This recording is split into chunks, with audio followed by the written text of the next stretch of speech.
Here we have the review for Great Battle Fullblast on the PSP. So the story begins with a crack in the universe that allows the different villains from various dimensions to cross over. In the first mission you take control of Kamen Rider Decade. Across the level you fight against various types of shocker grunts, however you encounter space alien Bolton from the Ultraman universe. Suddenly Rider 1 and the end appear, explain the situation to Decade.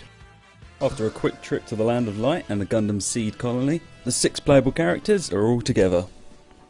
There's something oddly surreal about this scene. And that's the basic plot. From here you take control of the 3 Heisei area heroes spread across the different worlds.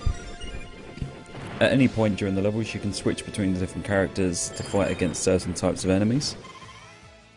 There's also some nice touches in the backgrounds to some of the levels. Yep, that's a dead Ryuki dragon there. Each of the playable characters have their own signature moves taken from the different TV shows. They can also perform final attacks which do a significant amount of damage to the enemies on screen. However, they do take a significant amount of time to perform. Think the summons from the Final Fantasy games, except there's no skip button for the sequences.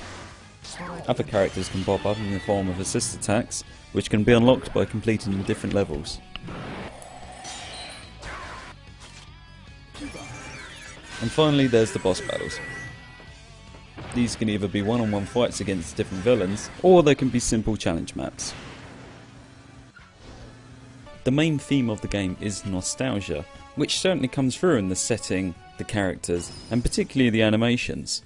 However, the design and the general gameplay are fairly lacking. Fullblast falls under the same trap that most licensed products get. The game doesn't exactly push out in any department. The level design is extremely simplistic and constantly reused, even in the same level. The art style and the environments are extremely bland. You can practically see where they copy and pasted from earlier parts in the level. Balancing is always a struggle in games to get correct. However, sadly, if you're a Gundam fan, you're going to be disappointed. Freedom mostly relies on gun-type weapons, but most of his attacks are so weak there's barely any point in using him. He's also slow and kind of boring to use in general. I felt obliged to use him just because of this review. The idea behind some of the boss battles are actually relatively creative and you'd think would be fun to play. Though they go from one extreme to the other, they're either too easy or too hard. And the easy ones just happen to be the ones that you wish went on a little bit longer. One thing I have to definitely add, as a major plus point at the beginning, there's an anime style opening with a pretty catchy tune. If originally you did like the characters' themes, you might end up hating them by the end of this game. Overall, I wouldn't necessarily recommend this for everyone. If you've got the money and you want to import this game, then I'd suggest that at least be a fan of all 3 different shows, otherwise the experience might be lost on you.